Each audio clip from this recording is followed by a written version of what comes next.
Well, welcome into this week's recruiting report. We're going to bring in our Otis Kirk to kind of fill us in on what's really been happening these past couple of weeks and the latest news on the recruiting front. And we're going to start with Cameron Ball because, Otis, you wrote an article about how he decided to push his commitment date back. It was originally supposed to be September 22nd. Yeah, that's when his dad's birthday is, and I had talked about last Sunday on here that I thought Arkansas was going to get. You know, I'd said before, Keytron Jackson and Cameron Ball were two primary targets of Arkansas to help close out this class, and they got Keytron, and I felt like they'd get Cameron Ball on the 22nd, but he wants to take some visits or try to see some colleges before he makes this decision. He's got it to Arkansas, Georgia Tech, Illinois, Arizona State, and Tennessee, but he will not be making his decision to 22nd. This he's pushing it back. Don't have an exact date on when, but doesn't necessarily mean. Some people take that to mean he's not coming to Arkansas. I wouldn't go that far. I think it's just I had reported that he wanted to visit Arkansas. I know they can't, school can't bring them in, but they can still visit. And he wanted to do that, and I think he still wants to do that. But with his season going on right now, it gets a little bit tougher to do stuff like that. But I still don't know if there's cause for alarm. I think Georgia Tech winning that game last night probably didn't help Arkansas because I've always thought this is going to be an Arkansas or Georgia Tech battle. I really believe that. But he's got those other schools in there. They're good schools. Who knows? But he is a kid that I can see picking some school completely, maybe not the one you think he's going to, because he's got a lot of options. He's got about 40 offers. He is the class of 2021. Let's talk about some guys in the class of 2022 now and start with two guys at Maumelle. The first one is Andrew Chamble. He is an offensive tackle. Yeah, and, you know, he was offered by Auburn this week. Listen, I saw those two kids play Friday night online. I didn't go to Maumelle, but I watched the entire game online. Andrew is a big kid who dominates that left side most of the time. They flipped him to the right side a few times, but he played on the left side for the most part, and he can, you know, he's 6'7", 6'8", 300 pounds.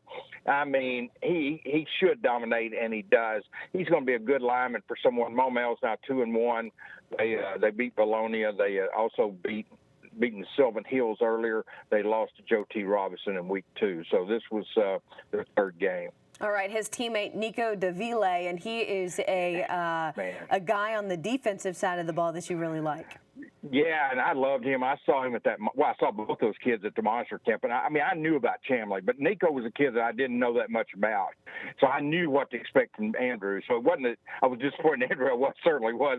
You don't use the word, it is when we talk about Andrew Chamble. But no, Nico was a kid that I'd heard about, but I just wasn't that familiar with. But after about 10 minutes of watching him run and do stuff at that Monster Camp, I said, this kid's going to get a bunch of offers. And he got about 4 the next week, including one from Arkansas. I think they were all SEC offers, if I remember right. And, you know, the thing about him is, listen, he came in the other night at quarterback, and he ran in from the 2-yard line. I mean, he plays quarterback down there kind of in the Wildcat situation down there on the goal line inside the red zone some. And he's a big kid. And once he gets going, he's very hard to bring down. The other night on defense, he was really tough against the run, and he can get in the backfield. He causes problems.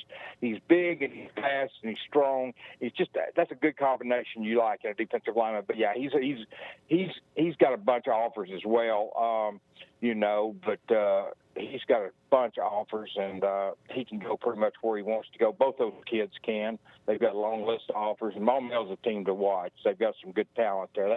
They've got some other players too. We'll talk about another time on this show.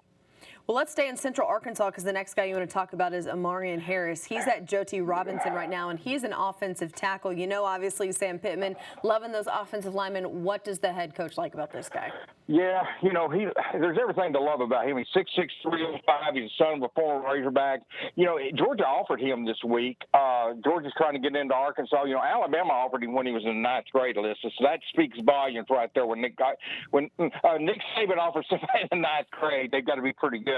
and Arkansas has obviously offered him. Sam Pittman loves, obviously Brad Davis would love to get that kid. Here's what I think on Marion, and I could be wrong, but I think it's going to come down to Arkansas and OU in the end. I predicted. I just wrote a story today. If anybody wants to see his 3 predictions about Arkansas, 2 of the kids I picked Arkansas, 1 I picked Mississippi State, but I picked Marion to Arkansas. But I do think it's going to come down to Arkansas and OU. Although he's got a bunch of offers, he really has been pretty non-committal on this. He's kept pretty quiet about all the recruiting, hasn't gotten into the hype and stuff. And for a kid that's got that many offers and played that well, Joe T is like Maumelle. They're 2-1. They lost Pulaski Academy.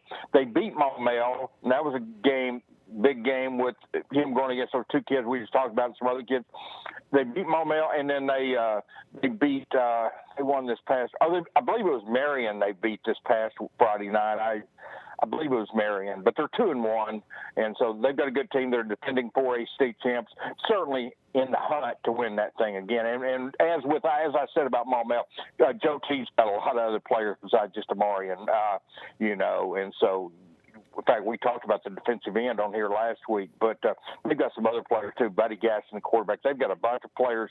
Hunter Smith. They've got a bunch of players that are going to get college offers. May not be SEC, but they've got a bunch of players that's going to be going to college, and some of them will be Power 5. Let's continue to talk about offensive linemen, but get to the Arkansas roster because you're pretty impressed with this 2019 class. When you look at the offensive line, a lot of their starters are that 2019 class. Yeah, and, right now we don't know for sure who's going to start, but if you go by the projections, kind of what Sam Pittman's hinted out and talked about at certain times, but regardless, 80% of maybe the 5 projected starters, if you projected a starting lineup right now, you would have Myron Cunningham at left tackle, 2019 class. Brady Latham, left guard, 2019 class. Ricky Stromberg, center, 2019 class. Right guard, Bo Limmer, 2019 class. And then Dalton Wagner at right tackle. And then you got Luke Jones was in that class, and also Dylan Rackey. And, Chibosi Nwana is opted out, but those other kids, and they've hit on Luke Jones, too. He was a transfer from Notre Dame who was in that class. So I will say that, and like I wrote the other day, and I may have put 2020 in my story if I did. I messed up. It's difficult to keep up with all these years. They run together. But I will say this. It's easy to kind of diss a coach when they're gone and talk about what they didn't do, and a lot of that's justified. Most of it probably is. But I will say this. Dustin Fry left that offensive line a lot better shape than what he inherited. Mm-hmm. He left some good talent there, brought in some good talent, did a good job evaluating. And then Sam and them went out in this past class and got 3 offensive linemen that certainly are good football players. So that's a position that got down at the end. Once Sam went to Georgia, it seemed like that offensive line started going backward in some ways.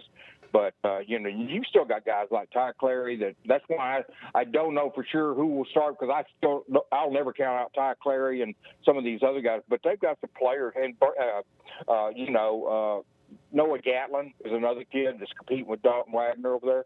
But there's a lot of – they've got that offensive line going in the right direction. I don't know how good they'll be this year, but I definitely see it getting better in the future. I think it's going in the right direction, Alyssa. Yeah, I think so, too. And we've got 2 more weeks till we see them on the field and perform in that first game. We're excited for 2 more weeks, but we got to get there, Otis. Thank you so much for the time. We appreciate it again. If you want to read any of Otis's articles, just head on over to hogville.net. We will catch up with him next week. That's going to do it for our recruiting report.